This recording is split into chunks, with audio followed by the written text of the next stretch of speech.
Bonsoir à tous, nous sommes enfin arrivés au soir de la révélation.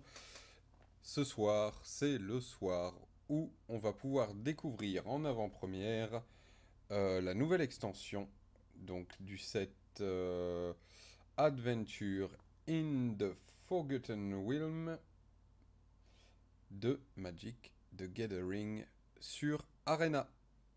Et oui, en effet, c'est pas la version papier qui est concernée, c'est la version uniquement numérique, donc sur l'application MTG Arena, PC, smartphone. Je pense que j'ai pas à expliquer de quoi il retourne. Dans un premier temps, on va quand même faire l'état des lieux, justement, de ce que nous dit Magic.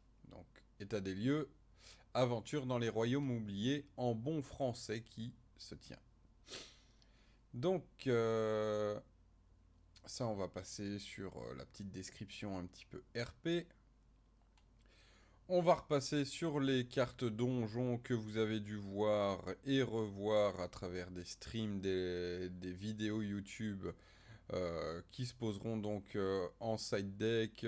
Dès qu'il y a une carte qui fait s'aventurer dans le donjon, paf, on la pose sur le terrain, on se met dans la première case et à chaque fois qu'on s'aventure dans le donjon, pap, pap, pap, on fait une case de plus jusqu'à la sortie du donjon. Le donjon est complété, patati patata, et à chaque fois qu'on passe dans une case, il y a un effet, on le fait. Sachant qu'il y a des cartes qui vont synergiser avec les donjons pour pouvoir par exemple déclencher 2 fois l'effet de la carte. En l'état, est-ce que c'est bon? Dans le standard, certainement pas actuellement. Même peut-être après, ce sera peut-être pas bon non plus. Par contre, ça peut être marrant, limité, de faire fonctionner ça. Peut-être donner une plus-value à ceux qui joueront des synergies un petit peu donjon dans le limité.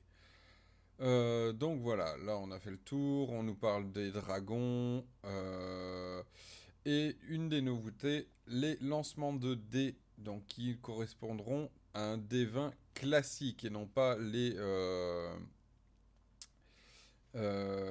dés qu'on nous fournit parfois avec les packs d'AP ou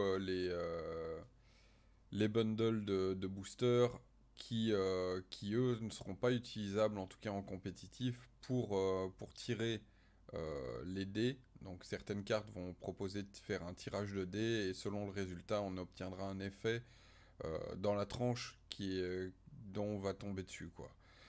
Donc un petit peu comme un JDR sur le principe des échecs critiques, réussites critiques.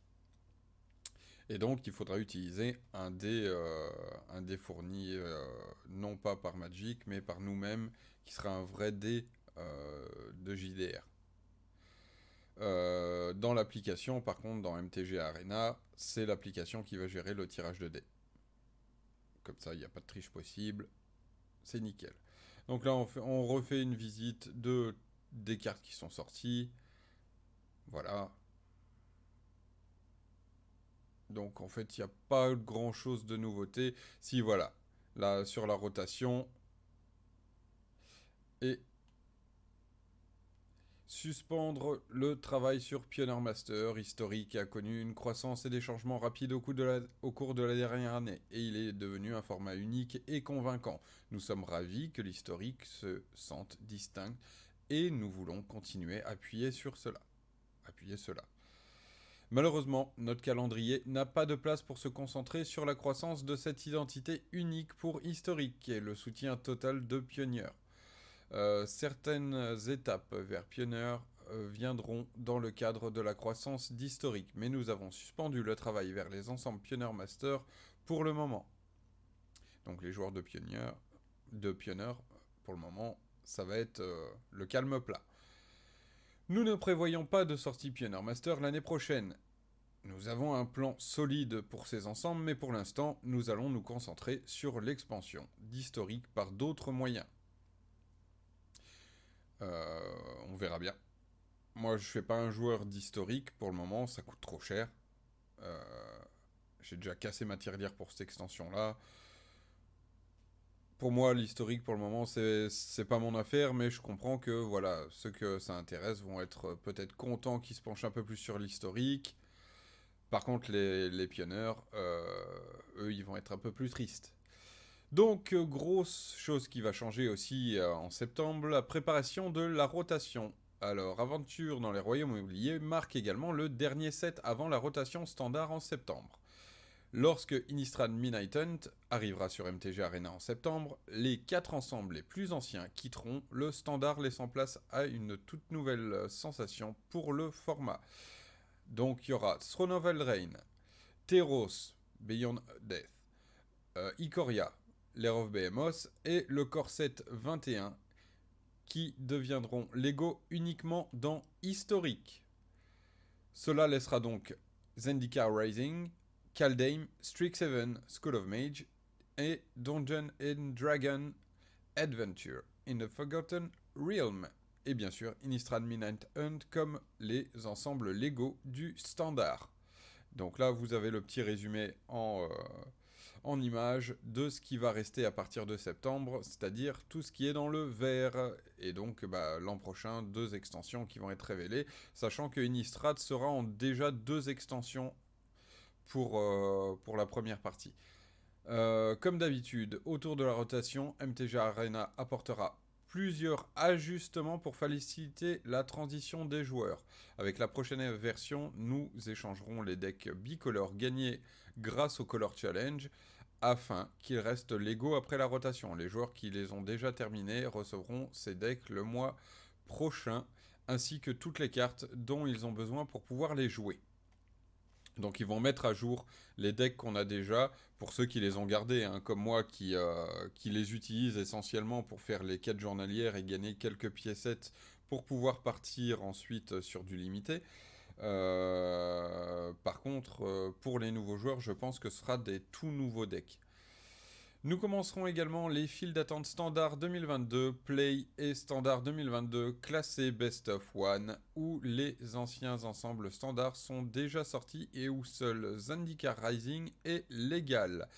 Ces modes vous donnent une excellente occasion d'avoir un aperçu de ce à quoi pourrait ressembler le standard post-rotation ou d'essayer simplement une autre version du standard.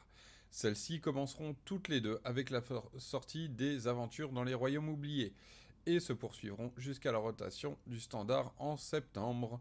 Il y a beaucoup plus à partager sur la rotation et vous reverrez des informations supplémentaires à la fois dans le jeu et plus tard en juillet, alors que nous partagerons plus sur ce qui va suivre pour MTG Arena. Étape de nettoyage, c'est tout ce que nous avons à dire ici avant de nous lancer dans Aventure dans les royaumes oubliés, Donjons et Dragons. Et bien d'autres choses à venir sur Magic d'une manière que vous n'avez jamais vue auparavant. Ouais, ça c'est du marketing. Donc voilà, pour l'essentiel, j'aurais bien aimé voir ajustement pour faciliter la rotation. Hop, je vais le traduire en français vite fait. Le 8 juillet, donc, ça c'est ce qu'on a déjà vu. Les récompenses défis couleurs vont offrir donc 10 nouveaux decks, c'est ce que j'avais dit, pour ceux qui en gros n'ont jamais fait, qui commencent juste Arena quoi. Récompense de la carte individuelle. Récompenses de cartes individuelles pour les bonus quotidiens et les événements axés sur la norme seront limitées à ces 4 ensembles. Donc ça va passer à des récompenses qui seront uniquement basées sur les cartes qui seront valables pour le standard à partir de la rotation. On n'aura plus de cartes, par exemple, de Eldraine ou que je dise pas de bêtises, de Theros, etc. quoi. Seulement des cartes sur Kaldheim, Strixhaven, Donjons et Dragons, Zendikar, bref, voilà. Début août, mise à jour en jeu, donc des subventions de ponts. Avec la sortie début août, les joueurs existants recevront les 10 decks multicolores utilisés pour les récompenses, c'est ce qu'on a déjà lu. L'avertissement d'artisanat, donc en gros, quand vous allez créer via les wildcards des cartes, même si vous pourrez créer des cartes qui vont sortir du standard, ça va vous faire un avertissement que vous pourrez les jouer pour historique, mais plus dans le standard.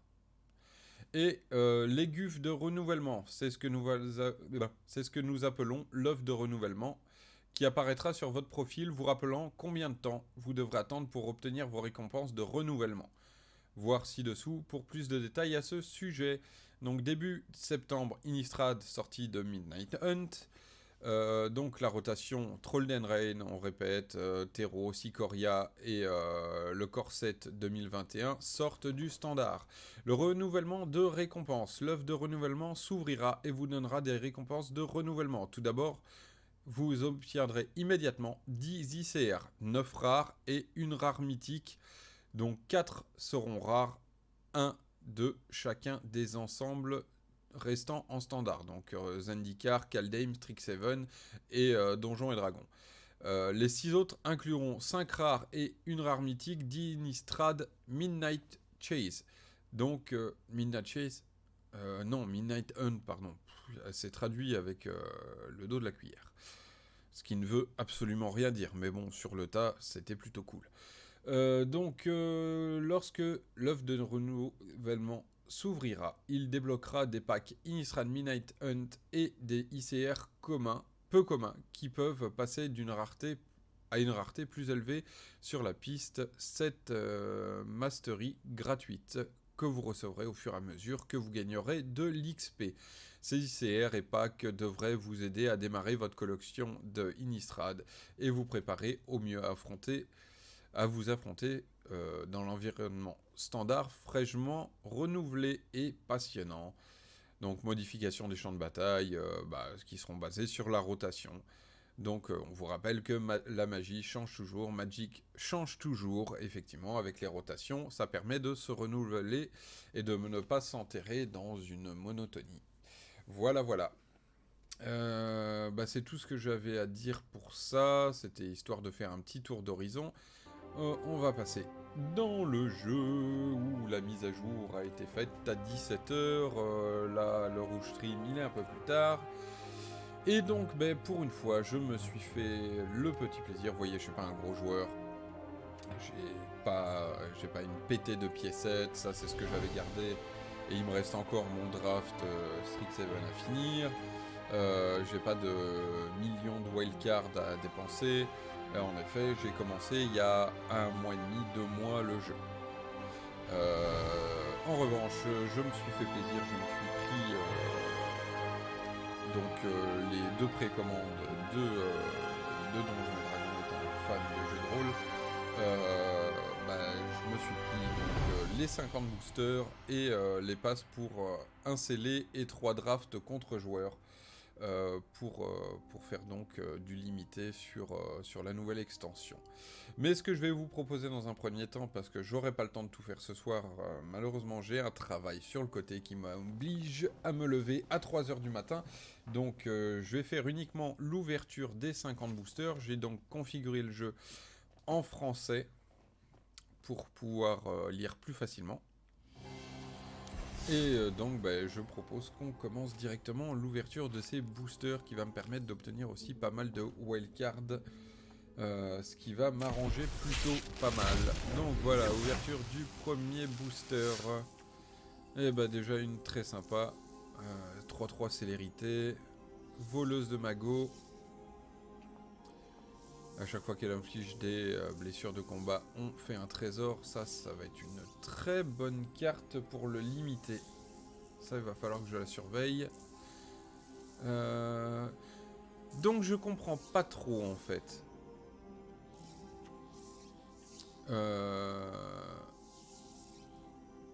En fait, ah, d'accord. Donc, de base, dans MTG Arena, on a tous les donjons. Il suffit de faire clic droit pour les afficher. Donc, trouver un chemin. Pour 3, c'est un enchantement qui enchante un terrain. Quand il arrive sur le champ de bataille, on s'aventure dans le donjon. Et le terrain a ajouté 2 forêts. Donc voilà, c'est un fixeur classique. Torche de fouilleur, c'est un équipement artefact qui fait +1/+1. À chaque fois que la créature équipée attaque, on s'aventure dans le donjon. C'est en équipement pour 2, une +1/+1. Équipement 3, c'est un poil cher pour, je pense, être joué pour le moment. Alors, prix de la loyauté. Pour 3, on acquiert le contrôle de la créature ciblée jusqu'à la fin du tour. On la dégage, elle obtient la célérité. Si du mana d'un trésor a été dépensé pour lancer ce sort, elle gagne plus 2, plus 0 jusqu'à la fin du tour. Il y a une petite plus-value si on a dépensé un jeton trésor. Pop, pop, pop. Ouais, je me gratte pas le nez, hein. Je remets en place mon piercing qui a tendance à gigoter et se coincer dans ma moustache. Lamcro Yuang-Ti. Pour 3, c'est une 2-2 contact mortel, très sympathique. Chaque fois qu'elle inflige des blessures de combat à un joueur, on s'aventure dans le donjon. Lunko, c'est un adversaire se défausse de 2 cartes, puis meule 2 cartes et perd 2 points de vie. Très sympa, très très sympa. Celle-là, on l'a déjà vu donc. Et la rare, c'est la Wish. Pour 3, on peut jouer une carte qu'on possède en dehors de la partie. Donc ça ne concernera pas les cartes exilées, mais bien uniquement les cartes qui sont dans le side deck. Hop, allez. Deuxième booster. Donc, regard du tyranneuil. Pouf, c'est cher. C'est cher, donc pour 6, la créature gagne -11 jusqu'à la fin du tour. Est-ce que c'est vraiment ultra utile d'avoir un truc aussi pété pour aussi cher? Mais c'est bon, la torche. Rejeton de la Stygie. Pour 3, c'est une 2, un flash. Cône de froid, quand il arrive sur le champ de bataille, on jette un dé de 20. Donc c'est le style de capacité dont je parlais tout à l'heure. De 1 à 9, on engage la créature. Donc on choisit une créature ciblée, ah oui, qu'un adversaire contrôle, puis on lance un dé de 20. Donc pour 1-9, on engage cette créature. Pour 10 à 20, on engage cette créature. Elle ne se dégage pas pendant le tour suivant. Ça peut être sympa. Alors, Robin inattendu. Pour 4, c'est un éphémère. En tant que coup supplémentaire pour lancer ce sort, on se défausse d'une carte. On pioche 2 cartes et on crée 2 jetons de trésor. Ouais. Pour 2, c'est une éphémère. Vous arrivez au camp des gnolls. Pour donc 2, on choisit 1. Jusqu'à 2 créatures ciblées ne peuvent pas bloquer ce tour-ci. Vous les combattez. Une créature ciblée gagne +3/+1 jusqu'à la fin du tour. Ensuite, la carte de classe druide, sachant qu'il y aura plusieurs classes. Hein, une par couleur, si je dis pas de bêtises, plus les bicolores. Donc je crois qu'en tout il y a 10 cartes, de classe. Donc à chaque fois qu'un terrain arrive sur le champ de bataille, sous votre contrôle, on gagne un point de vie. Niveau 2, qu'on peut payer en même temps, hein, on n'est pas obligé d'attendre le tour suivant. On peut jouer un terrain supplémentaire pendant chacun de nos tours. Et quand on atteint le niveau 3, quand cette classe devient niveau 3, un terrain ciblé que vous contrôlez devient une créature avec la célérité et la force et l'endurance de cette créature sont égales au nombre de terrains qu'on contrôle et c'est toujours un terrain. L'escroc de la féerie sauvage. Pour 3, c'est une 2-2. À chaque fois que vous lancez au moins un dé, créez un jeton de créature 1-1 bleu, peuple fée et dragon. Avec le vol qui est très mignonne, j'adore l'artwork de cette carte et de son... Et... Waouh, la tarasque. Pour 9, c'est une 10-10 qui a la célérité et la parade 10 tant qu'elle a été lancée. Tant qu'elle a été lancée. C'est le tour où on l'a lancée. À chaque fois qu'elle attaque, elle se bat contre une créature ciblée qu'un joueur défenseur contrôle. Donc quand j'attaque, c'est moi qui choisis la créature contre qui elle va se battre. Par contre, je vais passer en anglais pour être un peu plus sûr. Ah merde, ça me... Ah si.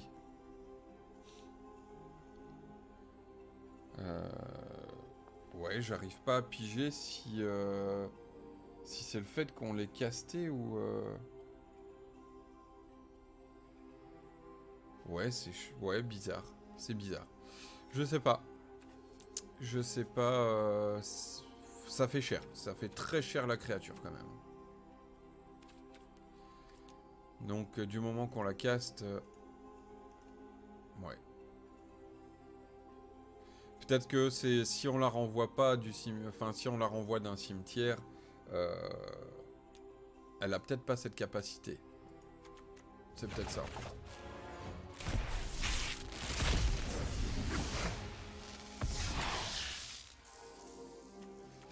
Donc, Claire porteur de l'aube. Pour 2, c'est une 1-3. Quand il arrive sur le champ de bataille, soit on gagne 2 points de vie pour les soins, soit on détruit un enchantement ciblé, soit on exile une carte ciblée depuis un cimetière. L'invocateur malin pour 3, c'est une 2-3. On l'engage, on dégage un permanent ciblé qui n'est pas appelé l'invocateur malin. On active que quand on pourrait lancer un rituel. Donc on peut dégager un terrain en gros avec ça. Force du taureau pour 2, une créature ciblée gagne de 2, acquiert le piétinement jusqu'à la fin du tour, on la dégage, on a déjà vu ça 1000 fois.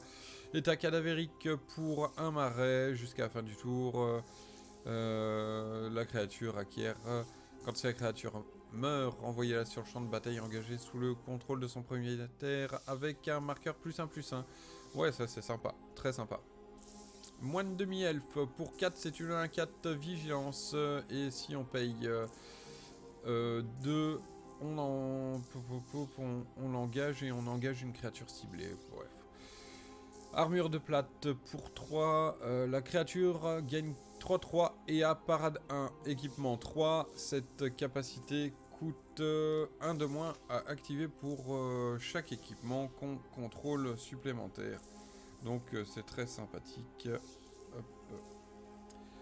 Et donc, sachant qu'il y a des créatures, il me semble, qui vont faire diminuer les coûts d'équipement. Frappe divine pour 2, une cible créature ou Planewalker qu'un adversaire contrôle pulse. Orpha, si ce permanent est noir, on l'exile à la place. Ouais, donc ça va être une carte spécifiquement de side deck quand on va rencontrer du noir. Parce que, ouais, si on peut temporiser en passant hors phase un Planewalker ou une créature de l'ennemi, mais ça va juste nous faire gagner un peu de temps. Voilà. Pas plus là-dessus.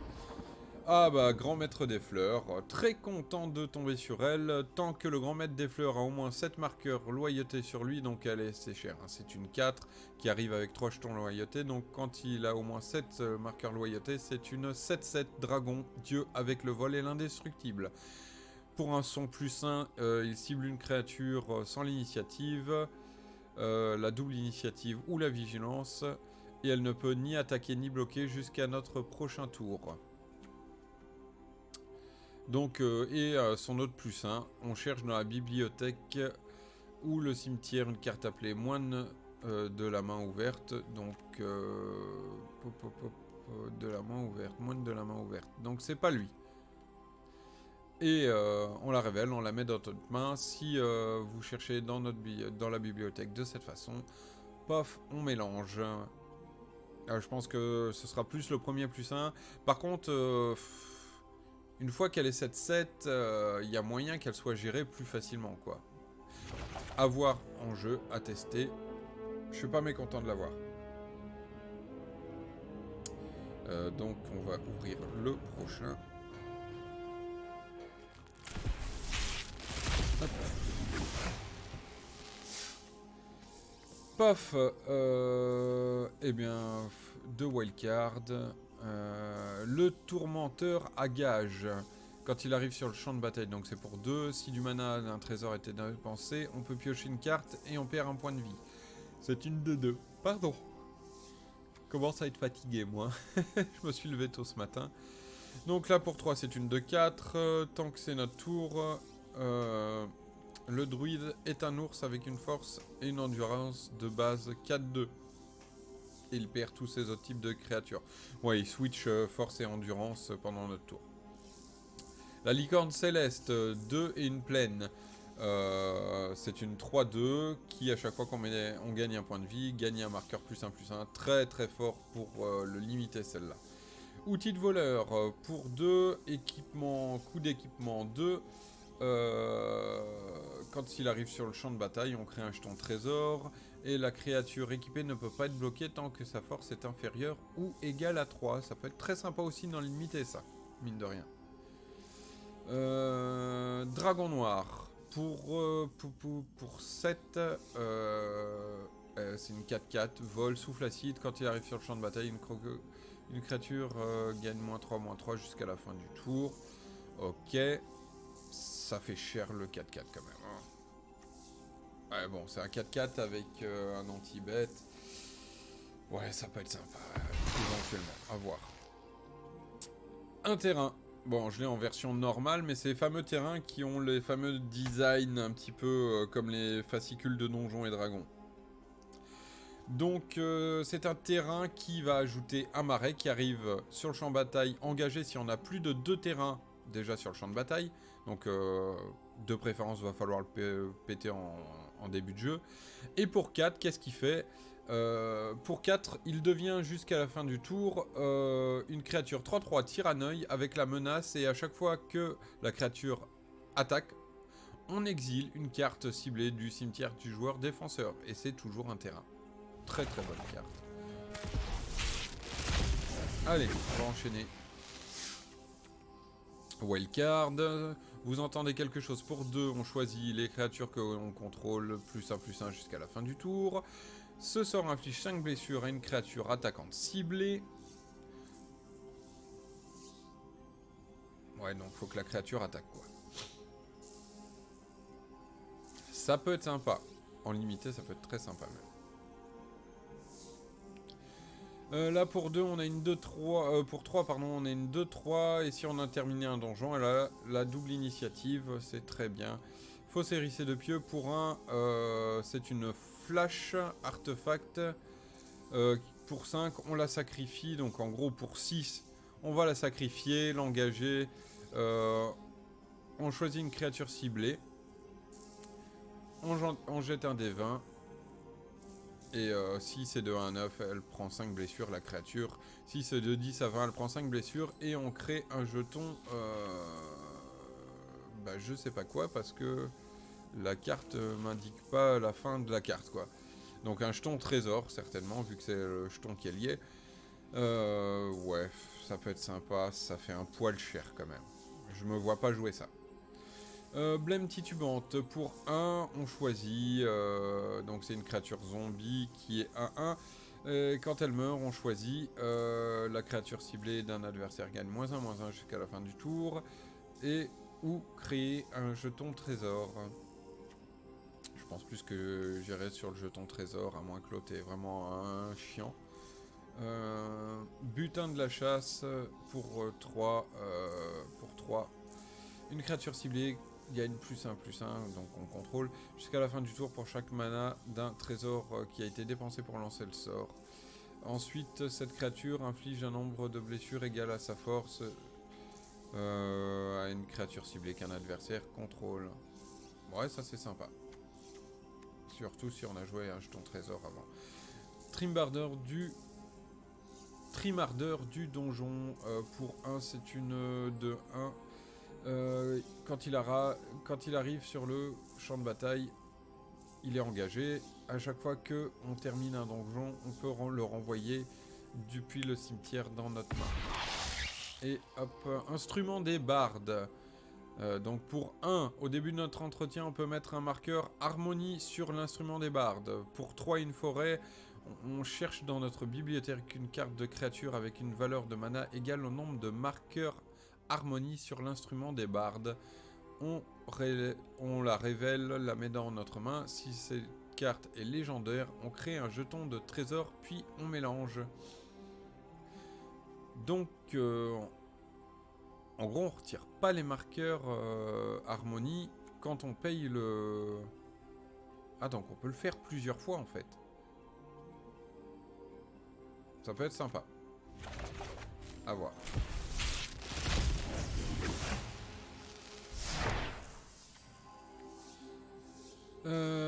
Allez, achat de main pour 1. La créature gagne +4/+0, équipement 5. Pouah, c'est cher, mais bon, +4, ça peut être sympa.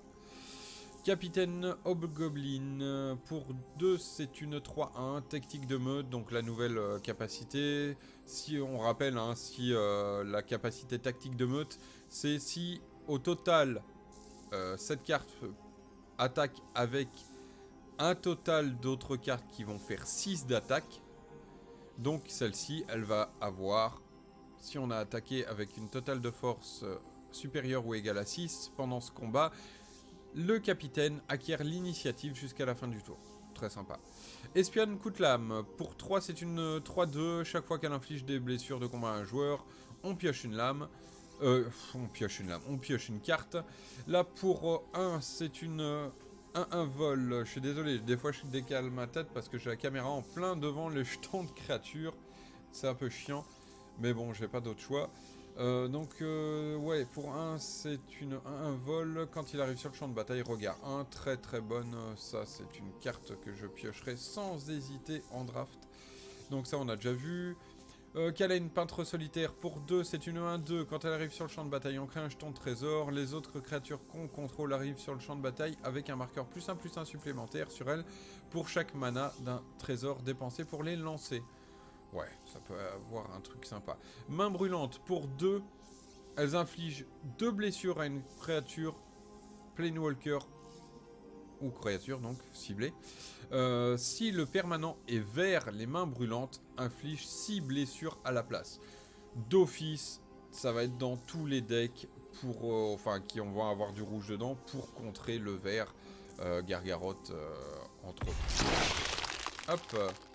Gelée ocre, c'est une 1X, donc qui a le piétinement. Elle arrive avec, elle arrive sur le champ de bataille avec X marqueur +1/+1 sur elle. Quand elle meurt, donc elle a la division. Quand elle meurt, si elle avait au moins 2 marqueurs +1/+1 sur elle, on crée un jeton qui en est une copie au début de la prochaine étape de fin.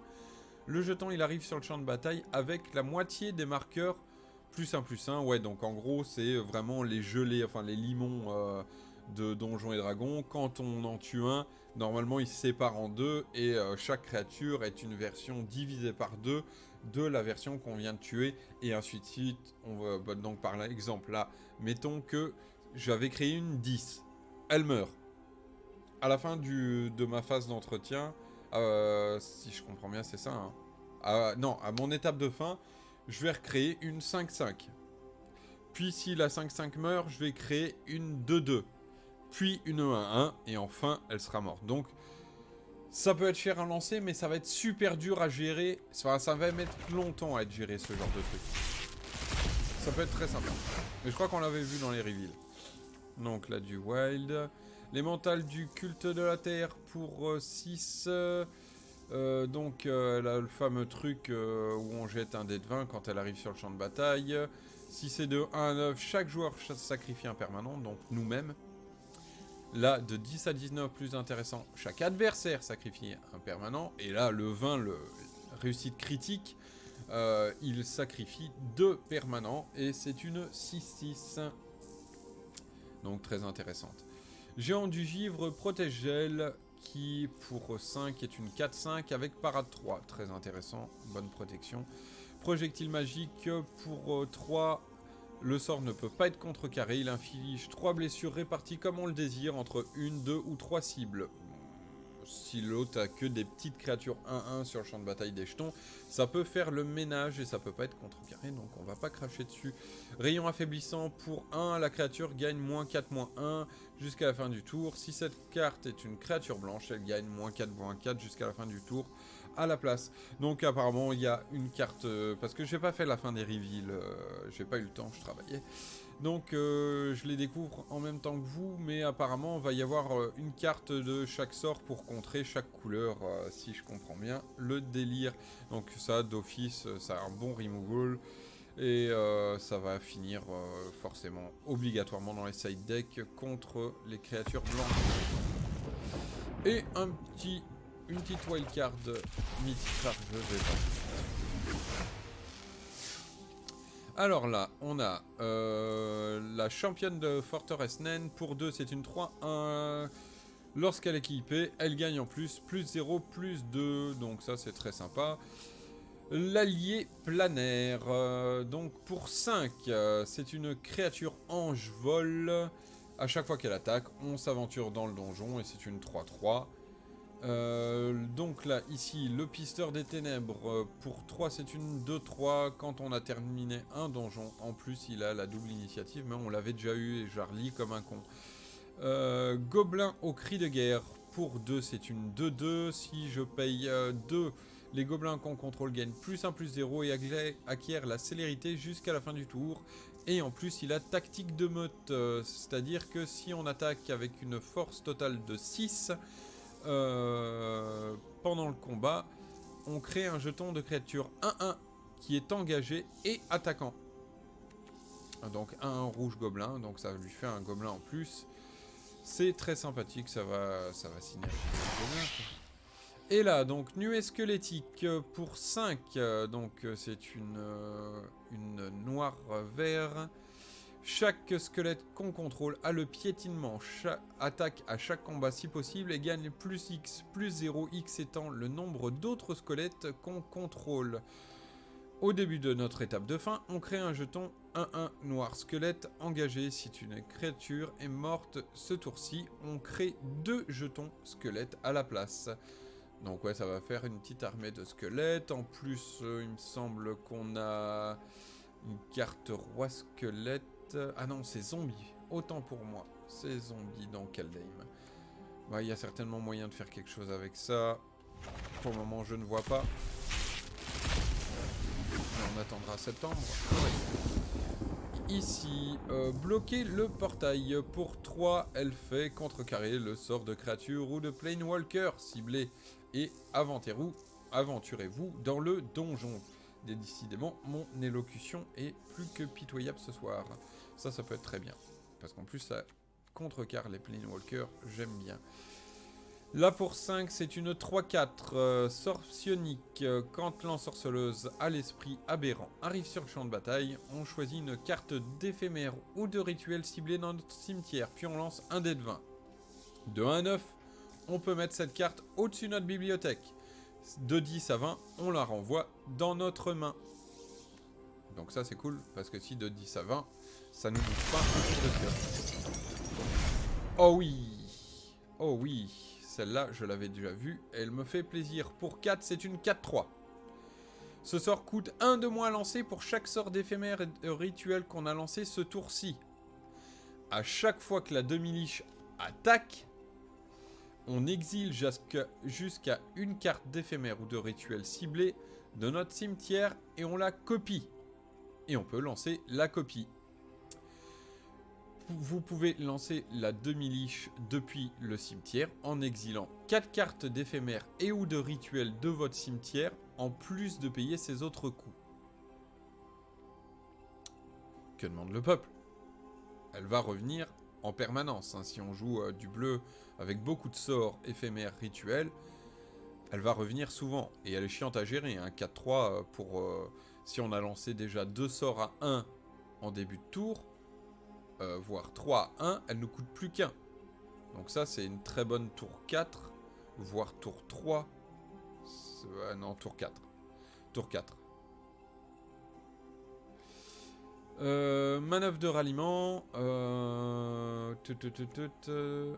C'est pour 3. Une créature ciblée gagne plus de plus 0 acquiert l'initiative jusqu'à la fin du tour. Jusqu'à une créature ciblée gagne plus 0, plus 2 et acquiert le lien de vie jusqu'à la fin du tour. Donc ça va enchanter potentiellement 2 créatures. Ou... ouais, c'est ça, vu que c'est une autre créature. Donc c'est 2 créatures. Très bien. Allez. Boule de feu de Farideh. Pour 5, la boule de feu inflige 5 blessures à une cible, créature ou planewalker. On lance un D20, pof.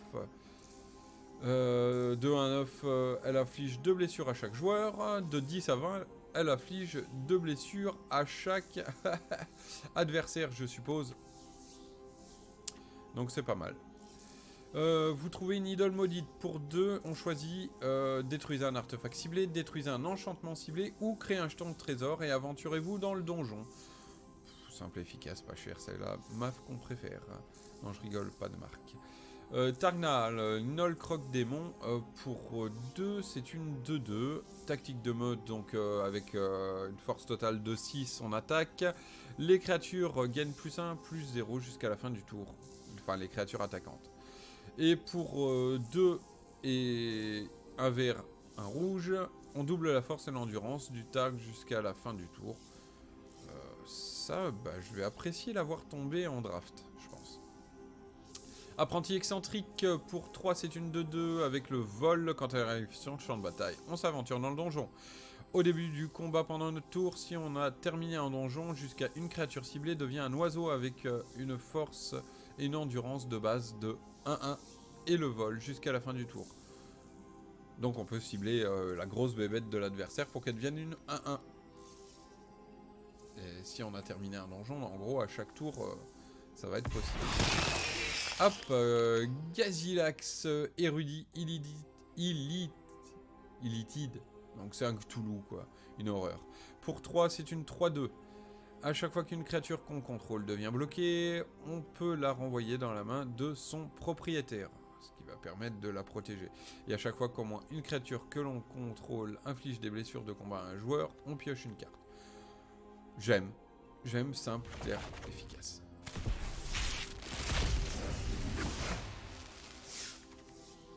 Donc là, on a dévoré l'intelligence pour 1.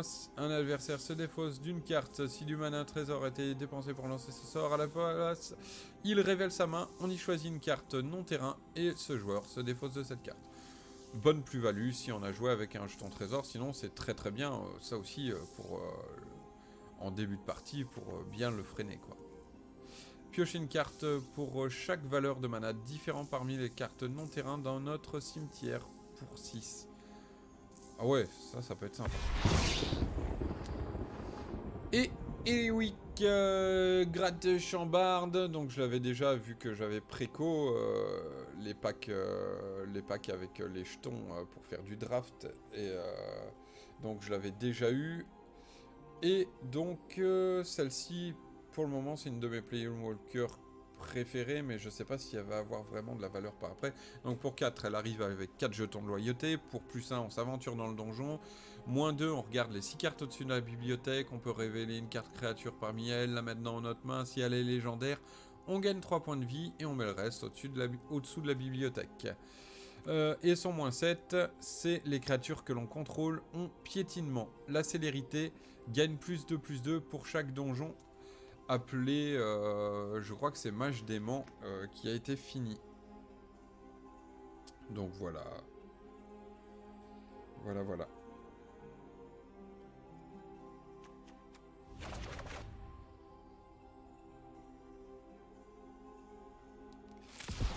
Donc,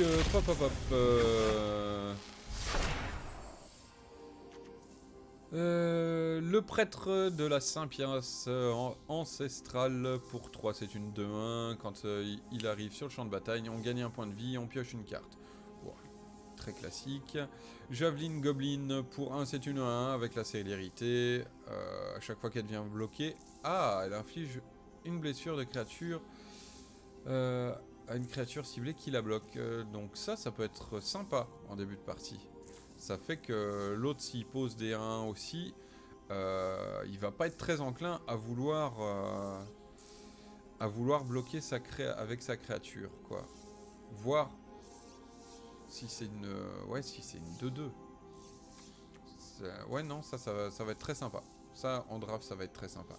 Enquêteur arcanique pour 2, c'est une 2-1. Fouille de la pièce, on lance un dé de 20. Pour 6... Pour 2 à 9, on pioche une carte. De 10 à 20, on regarde les 3 cartes au-dessus de la bibliothèque. On met une d'elles dans notre main, le reste au-dessus de la bibliothèque. Donc ouais, c'est sympa.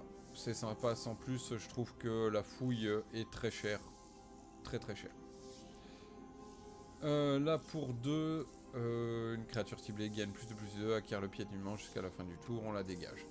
Mais on l'a déjà vu. L'aubergiste qui va remplacer le tavernier. Donc, quand l'aubergiste prospère arrive sur le champ de bataille, on crée un jeton trésor. À chaque fois qu'une autre créature arrive sur le champ de bataille, sous notre contrôle, on gagne 1 point de vie. Ouais, c'est moins puissant quand même que l'ancien tavernier. La classe druide est déjà piochée.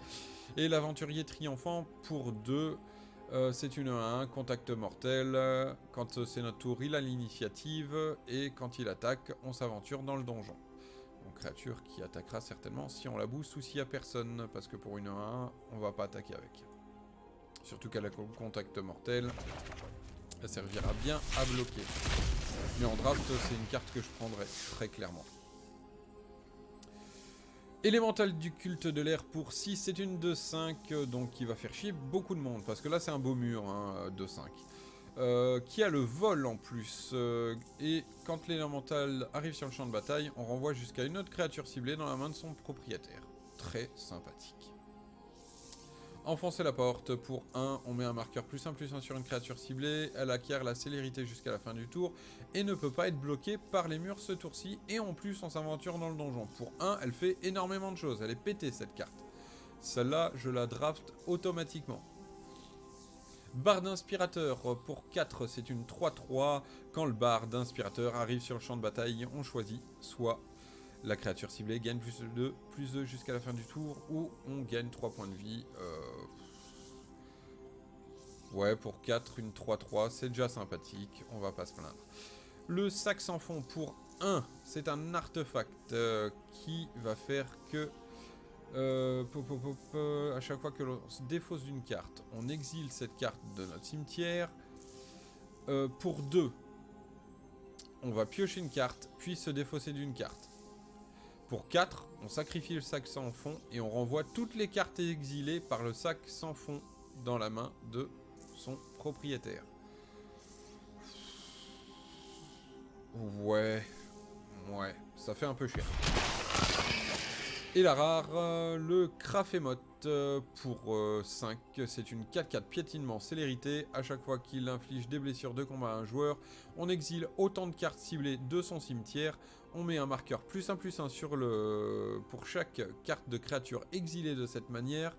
Et on gagne 1 point de vie pour chaque carte non-créature exilée de cette manière. Il y a moyen de faire un pur de tank avec ça. Je vais beaucoup l'aimer. Ça, je pense qu'on n'a même pas besoin d'attendre la rotation pour que ça devienne sympa, même si elle est un poil chère à pouvoir. Hop. Alors, les bottes de rapidité. Pour 1, la créature gagne 1 et la célérité. Équipement, un très bon artefact équipement. Palanide inébranlable pour 2, c'est une de 2 avec le lien de vie. Très sympathique aussi. Sommeil enchanté, c'est pour 3, enchante la créature. On engage la créature ciblée. La créature enchantée, pardon. Et elle ne se dégage pas pendant l'étape de dégagement de son contrôleur. Très sympathique. Donc ça va permettre de bien tempo et de bloquer l'adversaire au niveau de ses créatures. Si bien sûr, il ne le counterspell pas. Vous voyez un garde approché pour 1, on choisit engager la créature ciblée ou une créature ciblée qu'on contrôle acquiert la défense talismanique jusqu'à la fin du tour. Ça va être très sympa aussi. La classe magicien, donc voilà, la classe bleue pour 1, donc il n'y a pas limite au nombre de cartes dans notre main, ça c'est complètement fumé pour 1. Pour 2 et une île, cette classe devient niveau 2, on pioche 2 cartes. Et le niveau 3, donc là ça coûte 5. À chaque fois qu'on pioche une carte, on met un marqueur +1/+1 sur une créature ciblée qu'on contrôle. Et sachant que dans le bleu, on va piocher souvent, ça va mettre vite des compteurs. Hop, Varys, le rôdeur de lune argent. Pour 3, c'est une 3-3. Donc là, déjà, on est sur une très bonne carte au niveau de ses specs. Qui a la portée et la parade 1. À chaque fois qu'on lance des sorts de créatures ou de Planewalker, on s'aventure dans le donjon. Cette capacité ne se déclenche qu'une seule fois par tour. Ça, c'est dommage. Mais bon, c'est déjà une belle plus-value. Et à chaque fois qu'on termine un donjon, on crée une carte de créature 2-2 vers loup. Voilà. Très bonne carte. Franchement, très bonne carte, Varys.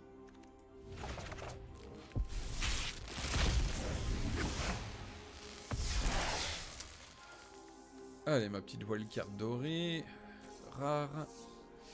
Allez, poignée électrique pour 2. La créature ciblée gagne -2, -0 jusqu'à la fin du tour. On pioche une carte. C'est vu et revu.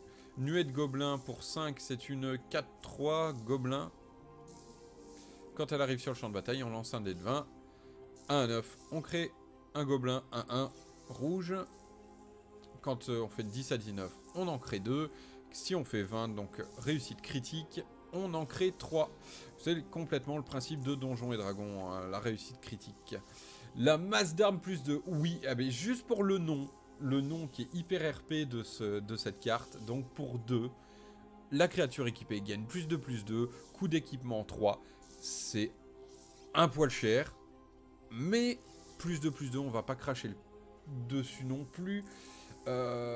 À savoir qu'effectivement, il y a toujours cette carte, je sais plus si c'est en blanc, mais qui va avoir la capacité, je crois que c'est d'équiper pour 2 de moins une carte d'équipement au début de chaque tour. Et donc, rien que pour le nom, masse d'armes plus 2, elle est super sympa. Le temple de la reine des dragons, donc c'est un terrain, et celui-là je l'avais pas vu passer. Au moment où il arrive sur le champ de bataille, je peux révéler une carte dragon de ma main. Le temple de la reine arrive sur le champ de bataille engagé, à moins que vous n'ayez révélé une carte de dragon de cette manière ou que vous ne contrôliez un dragon. Donc s'il y a déjà un dragon, elle arrive dégagée. Sinon, au moment où elle arrive sur le champ de bataille, on choisit une couleur et on ajoute un mana de la couleur choisie. C'est un terrain que je ne sais pas si je jouerai, mais c'est pas improbable. Talisman du farceur. Ouais, ça peut faire en fait, ça peut faire un biland, mais enfin pas un biland, mais un terrain recto verso, mais qui va arriver engagé si on n'a pas de dragon ou pas de dragon dans la main. Talisman du farceur pour 1, la créature équipée gagne +1/+1 et à chaque fois que cette créature inflige des dégâts de combat à un joueur, on peut sacrifier le talisman de farceur. Si on fait ainsi, on crée un jeton qui est une copie de cette créature. Équipement 2. Ah, ça peut être fumé complètement, ça. Ça peut être très bon. Asmodée, l'archifiélon pour 6. C'est une 6-6, diable et dieu en même temps. Le mec, c'est Satan et Dieu en même temps. Le mec, il bouffe dans toutes les assiettes. Il dirige le ciel, l'enfer, tout. Alors, il a pacte. Donc ça, c'est comme on a déjà expliqué dans une autre vidéo. Le pacte, c'est un nom RP pour définir une capacité. Mais s'il y a cette capacité qui apparaît plus tard, elle n'aura pas ce nom. Donc si on doit piocher une carte, on exile la carte du dessus de notre bibliothèque face cachée à la place. On paye 3, on pioche 7 cartes. Et pour 1, on renvoie toutes les cartes exilées par Asmodée, l'archifiélon dans la main du propriétaire et on perd autant de points de vie. Double tranchant. Mais j'aime bien cette carte. Allez, encore 35. Arsenal improvisé, pour 3, elle inflige 2 blessures à n'importe quelle cible et on crée un jeton. Trésor. Manticore pour 4, c'est une 2-1. Vol flash, quand elle arrive sur le champ de bataille, on détruit une créature ciblée qu'un adversaire contrôle qui a subi des blessures ce tour-ci. Ah, vu qu'elle a le flash, ça peut être intéressant. Très intéressant. Rôdeur loup sanguinaire pour 3, c'est une 2 de loup. Si on fait 2, elle gagne +2/+2 et acquiert la célérité jusqu'à la fin du tour. On n'active qu'une seule fois par tour. La forgeronne ingénieuse. Pour 2, c'est une 1-1. Quand elle arrive sur le champ de bataille, regardez les 4 cartes du dessus de notre bibliothèque. On peut révéler une carte artefact et la mettre dans notre main. On met le reste en dessous de la bibliothèque. À chaque fois qu'au moins un artefact arrive sur le champ de bataille sous notre contrôle, on met un +1/+1 sur la forgeronne. Et cette capacité ne se déclenche qu'une fois par tour. D'accord. Ça, on l'a déjà vu. Et le Tarasque, on l'a déjà eu. Qui pour moi me semble un poil trop cher. Et non pas, c'est trop cher les poils. Le chercheur de raccourcis, pour 4, c'est une 2-5, donc elle va être difficile à gérer aussi. À chaque fois qu'il inflige des blessures de combat à un joueur, on s'aventure dans le donjon. Ça va être une bonne carte. à n'en pas douter.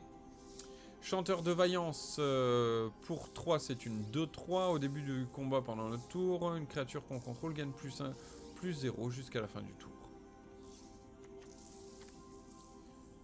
Donc ça, c'est la version rouge d'une carte qu'il y a déjà dans Strixhaven, le professeur de combat. Le professeur de combat, mais qui, lui, par contre, en plus, a le vol, si je dis pas de bêtises. L'exploratrice de donjon vétérane, pour 4, c'est une 3-4 qui, quand elle arrive sur le champ de bataille, on s'aventure dans le donjon. Et la veille ronge os, donc c'est le dragon vert. Pour 7, c'est une 7-7 vol. À chaque fois qu'une créature qu'on contrôle qui inflige des blessures de combat à un joueur, on crée autant de jetons de trésors que de blessures qu'on a infligées. Juste pété, mais il faut que les dégâts y passent. Et pas forcément ceux du dragon. Dryade de pas d'hiver. S'il n'y a pas d'hiver, il n'y a pas d'hiver. Pour 1, c'est une 1. Pour 2, on la sacrifie. On va chercher une carte forêt de base. On la met sur le champ de bataille, engagé, puis on mélange. C'est un poil chéros. C'est un poil chéros. Il y a des cartes qui font largement mieux sans sacrifier la créature. Et pour 1 aussi, quoi. Enfin, non, ou peut-être pour 2. Là, on est obligé de payer 3 et de la sacrifier. Bref. Dispute mortelle. Pour 2, on sacrifie un artefact ou une créature. On pioche 2 cartes et un jeton trésor. Pérégrine intrépide. Pour 2, c'est une 2-3. Donc, très bonne carte. Très bonne carte. Qui a la portée, en plus. Et à chaque fois qu'elle attaque, donc avec tactique de meute, pour une force égale ou supérieure à 6 avec toutes les créatures totales, eh bien, on s'aventure dans le donjon. Une nouvelle carte. Pas cracher dessus. Moi qui me plaignais de pas en avoir. Le vampirien, pour 3, c'est une 2-3 qui, quand il arrive sur le champ de bataille, chaque adversaire perd 2 points de vie, on gagne 2 points de vie. Donc il fait du vampirisme. Tombé à pic, pof, pour 2, on détruit une créature avec le vol ciblé, ce serait une carte de side, à n'en pas douter. Déceler les pièges, pour 2, un adversaire révèle sa main, mais ça on n'a pas vu déjà? Non, on l'a pas vu. On y choisit une carte non terrain, on l'exile. Si une carte d'éphémère ou une carte avec le flash est exilée de cette manière, il perd un point de vie, sinon on perd un point de vie. Et le terrain, version vert. Donc il faut qu'il y ait déjà 2 terrains, enfin qu'il n'y ait pas 2 terrains justement sur le champ de bataille pour qu'il arrive dégagé, sinon il arrivera engagé. Donc il fait ajouter une forêt. Pour X plus vert, jusqu'à la fin du tour, le repère de l'hydre devient une créature XX verte hydre. C'est toujours un terrain et qui ne peut pas être 0. Donc ce sera au moins une forêt et un compagnon.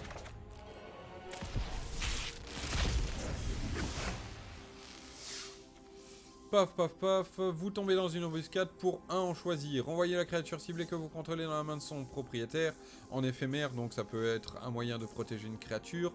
Une créature ciblée gagne plus 1, plus 3 jusqu'à la fin du tour. C'est un petit moyen de booster sympathiquement. La classe claire, pour 1, si on gagne des points de vie, on gagne ce nombre de points de vie plus 1 à la place. Son niveau 2, à chaque fois qu'on gagne des points de vie, on met un marqueur plus 1 sur une créature qu'on contrôle. Et niveau 3, quand elle devient niveau 3, on renvoie sur le champ de bataille une carte de créature ciblée depuis le cimetière et on gagne un nombre de points de vie égal à son endurance. Je trouve ça quand même assez fort pour un. Enfin bon, même s'il va falloir payer cher pour arriver à la fin. Ouais, je sais pas. Faudra voir sur le long terme. Gargouille du cloître, donc pour 3, c'est une 0-4. Quand elle arrive sur le champ de bataille, on s'aventure dans le donjon. Quand on a terminé un donjon, elle gagne plus 3, plus 0 et elle a le vol. Donc ça devient une 3-4 quand on a terminé un donjon. Et instrument des bardes qu'on a déjà vu. Ah, ça va, on commence à aller plus vite parce qu'on commence à avoir beaucoup de cartes qu'on a déjà vu passer. Paladine dévouée, pour 5, c'est une 4-4 avec lueur d'espoir. Quand elle arrive sur le champ de bataille, les créatures qu'on contrôle gagnent plus 1 et acquièrent la vigilance jusqu'à la fin du tour. Ouais. Talisman du faucheur, pour 1, à chaque fois qu'une créature équipée attaque, elle acquiert le contact mortel jusqu'à la fin du tour. À chaque fois que la créature équipée attaque, seul le joueur défenseur perd 2 points de vie et vous gagnez 2 points de vie et un coût d'équipement de 2. C'est sympa.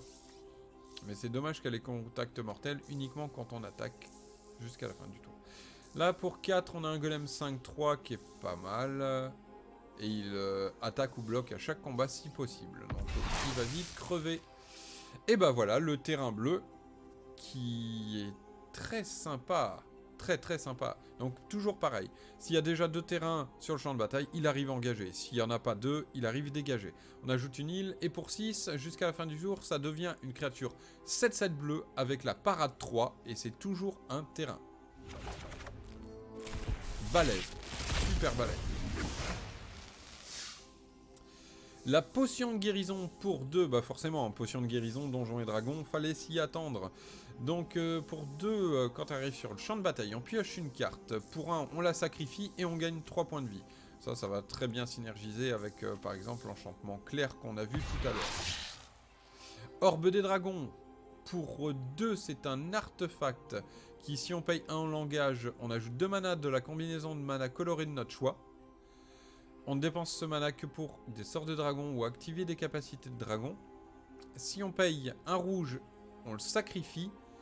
On regarde les 7 cartes au-dessus de notre bibliothèque et on peut révéler une carte de dragon parmi elles, la mettre dans notre main et on met le reste au-dessous de la bibliothèque dans un ordre aléatoire.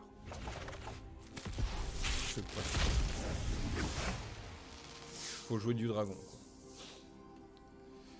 Alors, contact avec un autre plan. Pour 4, on lance un dé de 20. Si c'est un 9, on pioche 2 cartes, ce qui est pas mal. Si c'est 19, on regarde 2. Il y a un problème là dans le descriptif. À mon avis, c'est de 10 à 19. Mais à mon avis, il manque une information sur la carte. Mais c'est à mon avis de 10 à 19. On regarde 2 puis on pioche 2. Ce qui est très puissant.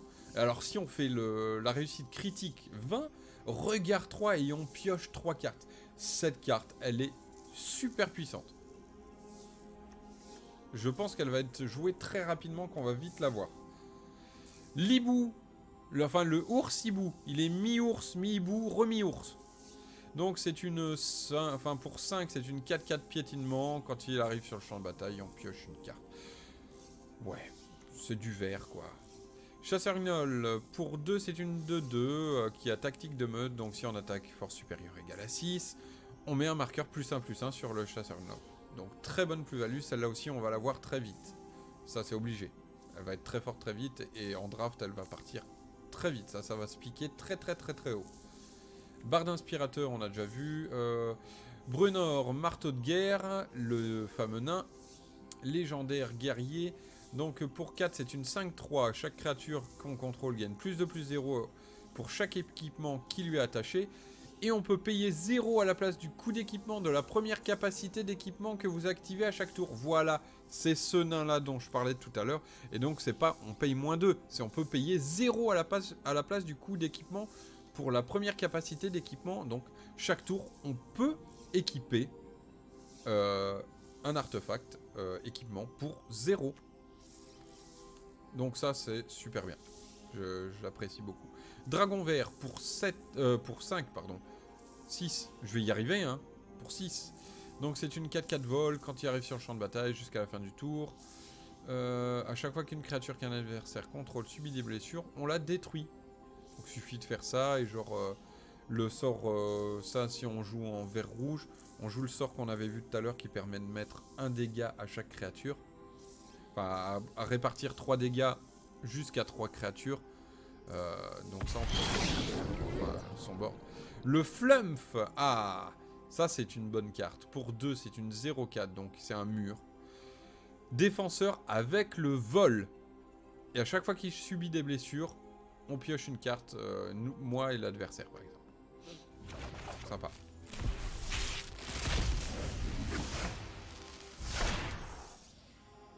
Squelette cliquetant pour 4, c'est une 4-3. Quand il meurt, on s'aventure dans le donjon. Un poil cher. Donc là, ici, pour 4, on a une 3-3. Quand elle l'attaque, à chaque fois qu'elle attaque, on lance un dé de 20. Si c'est de 1 à 9, on crée un jeton. Trésor. Si 10 à 19, 2 jetons trésor. Si c'est réussite critique 20, 3 jetons trésor. C'est une très bonne plus-value de l'ogresse. Très bonne carte. Enfin, bon. 3-3 pour 4, c'est un poil cher, mais son effet est très sympa. Donc là, Chessra, pardon. Murmure de la mort. Pour 4, on a une 1-3. Quand elle arrive sur le champ de bataille, une créature ciblée bloque ce tour-ci si possible. Murmure de la tombe. Au début de notre étape de fin, si une créature est morte ce tour-ci, on peut payer 2 points de vie. Si on fait ainsi, on pioche une carte.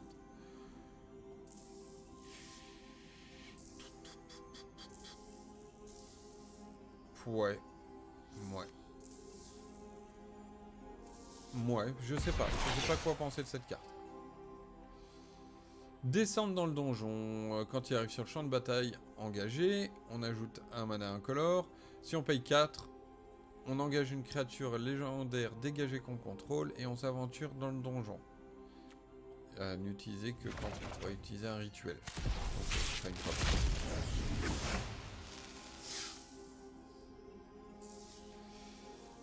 Donc là on a eu Barbare Saccageur pour 3, c'est une 2-2. Quand il arrive sur le champ de bataille, soit on détruit un artefact ciblé, soit on crée un jeton trésor. Donc au final il va se rembourser de 1. Zombie et Ogre, pour 5, c'est une 3-5. Au début de notre étape de fin, si une créature est morte ce tour-ci, on s'aventure dans le donjon. C'est sympa. Un nain d'airain. Alors, pour 2, c'est une 1-3. À chaque fois qu'on lance au moins un dé, le nain d'airain inflige 1 de blessure à chaque adversaire. Très bonne carte, je pense. Forme sauvage pour 1, on choisit l'un. Jusqu'à la fin du tour, une créature ciblée que l'on contrôle a cette force et endurance de base. Attends. Je lis mal. Jusqu'à la fin du tour, une créature ciblée que vous contrôlez a cette force et cette endurance de base devient ce type de créature et acquiert cette capacité. Tortue terrestre 1-3 avec défense talismanique, araignée 1-5 avec la portée, éléphant 3-3 avec piétinement. Ok. C'est pour transformer des jetons quoi. Ou alors si on est ciblé par un comment. Allez. Par un tueur de bêtes. On transforme avec défense talismanique et la créature. Flagelleur mental. Pour 5, c'est une 3-3. Quand il arrive sur le champ de bataille, on acquiert le contrôle d'une créature ciblée tant qu'on contrôle le flagelleur mental. Ça, c'est une carte que je vais aimer.